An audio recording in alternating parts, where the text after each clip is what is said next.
येथे 15 मे 2026 शुक्रवारी अखिल भारतीय अगरी सामाजिक संस्थेतर्फे राष्ट्रीय अगरी आध्यात्मिक संमेलनाचे आयोजन करण्यात आले आहे। नगरपालिका मैदानावर होणाऱ्या या कार्यक्रमाला मुख्यमंत्री देवेंद्र फडणवीस, 2 खासदार, 9 आमदार व साधू संत महंत उपस्थित राहणार आहेत, अशी माहिती अध्यक्ष सूर्यकांत पाटील यांनी पत्रकार परिषदेत दिली। अगरी समाजाची अध्यात्म परंपरा खूप मोठी आहे।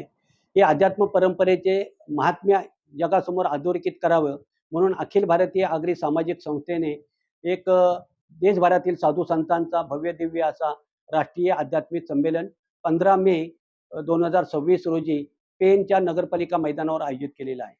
या संमेलनाचं नेतृत्व हे परमपूज्य बालयोगी सदानंद महाराज आणि कर्नाटकच्या भगीरथ पीठाचे जगद्गुरू संतांच्या विचाराची भूमी आहे। या महाराष्ट्रामध्ये अनेक संत मंडळी खऱ्या अर्थानं झाले आणि या महाराष्ट्रातल्या संत मंडळींनी संपूर्ण देशालाच नव्हे तर या जगाला खऱ्या अर्थानं विचाराचं सगळ्यात मोठं देणं या महाराष्ट्रातल्या संत परंपरेने दिलेलं आहे।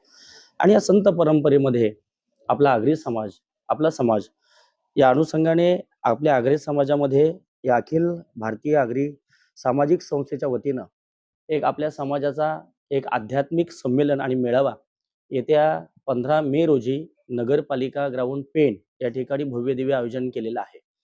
या सगळ्या आध्यात्मिक संमेलनामध्ये ज्या ज्या मंडळींनी आपल्या समाजामध्ये आपलं आयुष्य खर्च केलेलं आहे आणि एक समाजाला दिशा देण्याचं काम गुणगौरव म्हणून या कला क्षेत्रामध्ये, क्रीडा क्षेत्रामध्ये आणि आध्यात्मिक क्षेत्रामध्ये ज्यांनी फार मोठं उंचीचं खऱ्या अर्थानं काम केलेलं आहे आणि आपल्या समाजाचं नाव या भारत देशाच्या नाही तर भारताच्या बाहेर देखील आपल्या समाजाचं, तालुक्याचं, जिल्ह्याचं नाव हे फार मोठ्यावरती उंचावलेलं आहे। असे सगळेच कलाकार, मग मृदंगवादक असतील, गायक असतील, कीर्तनकार असतील, साधू मंडळी असतील, या सगळ्या मंडळींना एक प्रेरणा देण्यासाठी या संस्थेनं एक फार मोठं आपल्या अखिल भारतीय आगरी सामाजिक संस्थेनं फार मोठं काम हाती घेतलेलं आहे। आणि यांना सगळ्या महापुरुषांना आपल्या राष्ट्रीय पुरस्कारानं त्या ठिकाणी सन्मानित करणार आहेत। तसेच आपले जे काही नवीन निवाचित गायक, वादक, प्रवचनकार, कीर्तनकार मंडळी आहेत त्यांना सुद्धा एक प्रोत्साहित मिळावं आणि प्रोत्साहन मिळावं आणि त्यांनी एक या भारतामध्ये, आपल्या महाराष्ट्रामध्ये फार मोठं एक समाज प्रबोधनाचं काम करावं आणि त्यांना एक वेगळी दिशा, एक वेगळी ऊर्जा आणि वेगळी प्रेरणा मिळावी या कार्यक्रमाच्या अनुषंगाने। म्हणून हा एक उत्तम कार्यक्रम घेऊन त्यांना आपण या ठिकाणी त्यांना प्रशस्ती पत्र देऊन, सन्मान चिन्ह देऊन त्यांचं या ठिकाणी सन्मान करणार आहोत।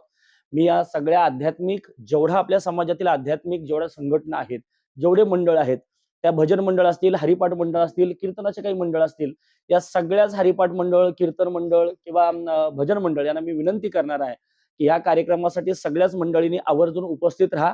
आपल्या सगळ्यांच्याच उपस्थितीत हा कार्यक्रम या ठिकाणी संपन्न होणार आहे आणि या कार्यक्रमासाठी प्रमुख उपस्थिती म्हणून आपल्या समाजातील सगळे साधू वर्ग आहेत, आपल्या समाजातील सगळे आमदार, खासदार, सगळे नेते मंडळी आणि विशेष म्हणजे या कार्यक्रमासाठी आपले मुख्यमंत्री, या महाराष्ट्र राज्याचे लाडके मुख्यमंत्री आदरणीय देवेंद्रजी फडणवीस साहेब या ठिकाणी उपस्थित राहणार आहेत।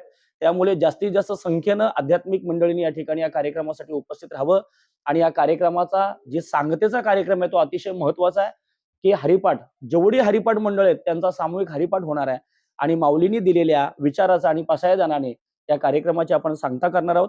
त्यामुळे सगळ्याच मंडळींनी, सगळ्या आध्यात्मिक मंडळींनी या कार्यक्रमाला उपस्थित राहावं असे सगळ्यांना या संस्थेच्या वतीनं मी या ठिकाणी विनंती करतो। रामकृष्ण हरी।